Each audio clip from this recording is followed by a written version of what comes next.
Mas falando nisso, toda tristeza é depressão? Quando que eu sei que saiu da tristeza, virou depressão? Eu mesma consigo ter essa percepção ou não? Precisa ser um profissional? Como é que é esse limite entre os sofrimentos naturais inerentes à vida? Uma ansiedade é natural, por exemplo. Eu me lembro, só parênteses, primeiro podcast que a gente fez aqui. Gente, meu coração tava na boca, vocês não estão entendendo. Mas eu não posso ir lá pro consultório do Saro e falar: "Estou com ansiedade, me dê um remédio". Acho que faz parte do momento. Quando que eu sei que saiu do normal, do sofrimento normal da vida e foi para o patológico?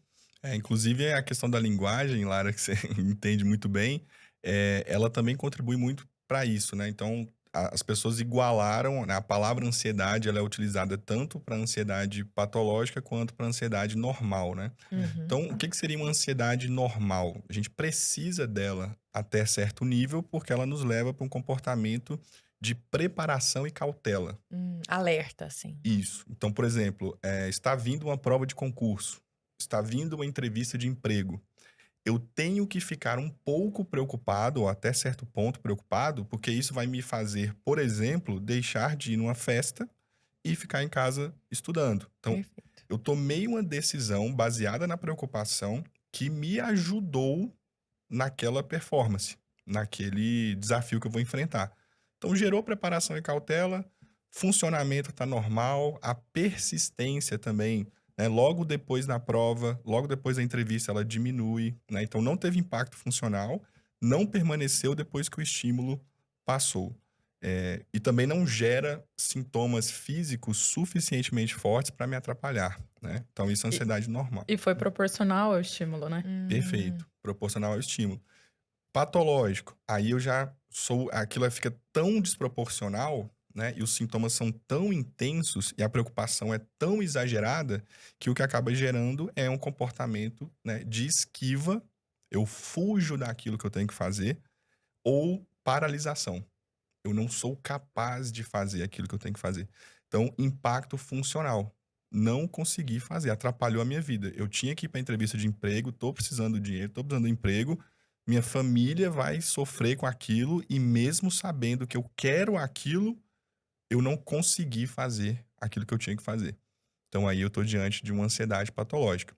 Aí lógico, né, se você for lá para o critério diagnóstico mesmo, você tem uma série de doenças que formam esse guarda-chuva chamado ansiedade. Então você Hum. tem fobia específica, transtorno de ansiedade generalizada, síndrome do pânico, uma série de doenças diferentes que são tipos diferentes.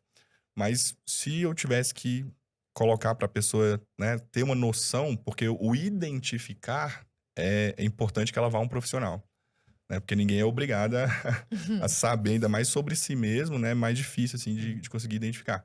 Mas começou a gerar esquiva e paralisação, você começou a fugir das coisas, né, por Uhum. exemplo, você tem que gravar aqui o podcast, né, que é o seu trabalho.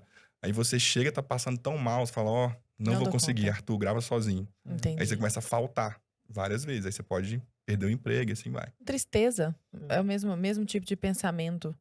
O critério dos critérios diagnósticos que a gente tem hoje leva muito em consideração isso, é permanência, proporcionalidade e funcionalidade, Então é né. natural que eu esteja de luto, muito triste, por exemplo, durante um tempo razoável, dependendo da proximidade da pessoa, eu não preciso de um psiquiatra por causa disso. Exato. Até porque a tristeza faz parte da vida também, É. né, então E sintoma neurovegetativo, né, principalmente na depressão, que é sono e apetite.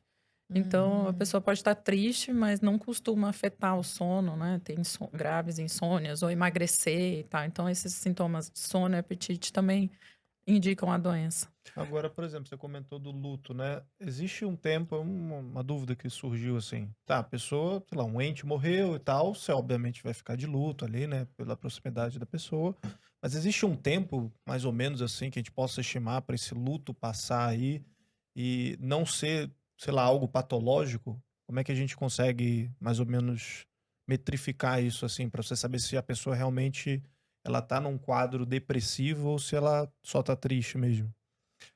Quando você pega lá os critérios diagnósticos, eles tentam te dar um norte em relação a isso, né. Antes era 2 meses, né, aí Uhum. eles tentaram agora diminuir isso para algumas semanas, mas foi uma medida até bastante criticada.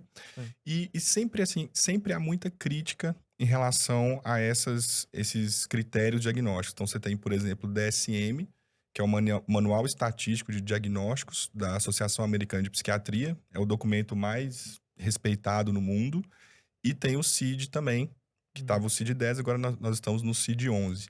E eles propõem critérios. E eles recebem muitas críticas, e várias delas são válidas, inclusive essa do luto, por exemplo. Uhum. Só que eu costumo jogar essa responsabilidade para o profissional.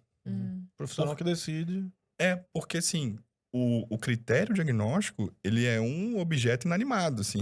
O que vai determinar é como você vai fazer uso dele, né? Então, você é o profissional que está diante da pessoa. O objetivo do critério, eu entendo. Eles tentam achar, primeiro, uma linguagem universal. De tal modo que se eu pegar um estudo lá dos Estados Unidos, da África, da Europa, quando a pessoa fala assim, pacientes com depressão, aí todo mundo está falando dos mesmos critérios diagnósticos. O objetivo é chegar nessa Colocar todo mundo na mesma página ali. Isso. Você fazer estudos e chegar em mais conclusões científicas. E outra coisa também que é o objetivo deles, que aí a gente pode discutir, que é tentar fazer com que todo mundo que tenha sintoma relevante que cause sofrimento seja tratado. Então, nessa tentativa de você pegar todo mundo que tem sintoma, você acaba pegando também pessoas que não teriam sintomas suficientes. Mas o alvo é não deixar ninguém que precisaria ser tratado de Entendi. fora. Pecar por mais. Exato. Entendi.